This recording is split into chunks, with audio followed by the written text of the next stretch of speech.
Fish are the healthiest, and are there some that you might want to avoid? Joining us in our newsroom this morning with some answers is Elizabeth Tramontano. She and her husband are co-owners of Fish Tales Gourmet Seafood Market in Brooklyn, New York. And I think we all want to believe that this is no fish tale, that if we eat a little more fish, we can all benefit from it health-wise.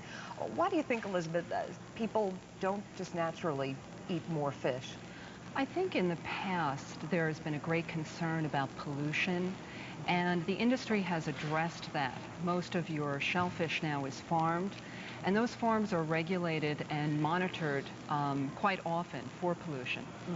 Now, let's talk about some of the different kinds of fish. If you're a novice and you don't ordinarily cook it for dinner, I understand tuna is very, very popular. Well, fresh tuna is gaining in popularity in the United States because of increased consumption of sushi, and also pan-searing fresh tuna is wonderful. Yes, I've had that a couple of times. So what is it in the tuna that's so healthy? Well, the best type of tuna is yellowfin tuna. It's the leanest. It has 1% fat. And it's important to know that that fat is omega-3, which is where the health benefits come from. All right, let's talk about salmon, another popular fish. Salmon also is very high in the omega-3 oil. And it's a very versatile fish. It can be poached or broiled or grilled.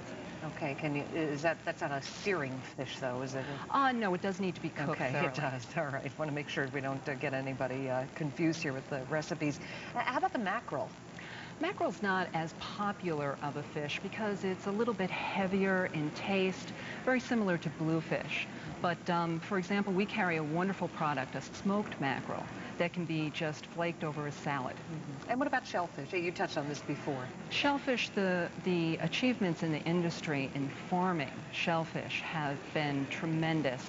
And this addresses a big concern about eating raw shellfish, raw oysters or clams on the half shell.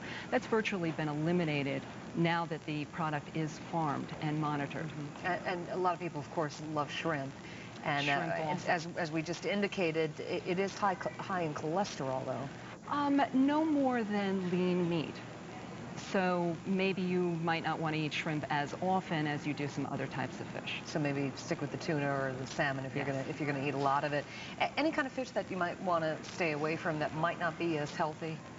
Well, again, the pollution concerns have been addressed. So at this time, I think the most important thing for people to recognize is if they buy fish from a reputable dealer, that's their best bet. A reputable dealer will always tell them exactly where the fish is coming from and will gladly show them the farm tags on the shellfish. And is your local fish store, such as yours, a good place to sort of get advice on what the different fish are and how to cook it? We really try to give as much advice, and my husband and I have done extended research on cooking, and that's we both love fish, so we experiment on ourselves. Okay. Elizabeth, thank you very much for coming in. Thank you very much. Do appreciate it. All right.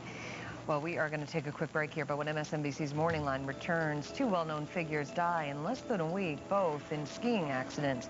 How can you protect yourself from the danger on the slopes? Some advice on that is coming up next. Stay with us. We'll be right back.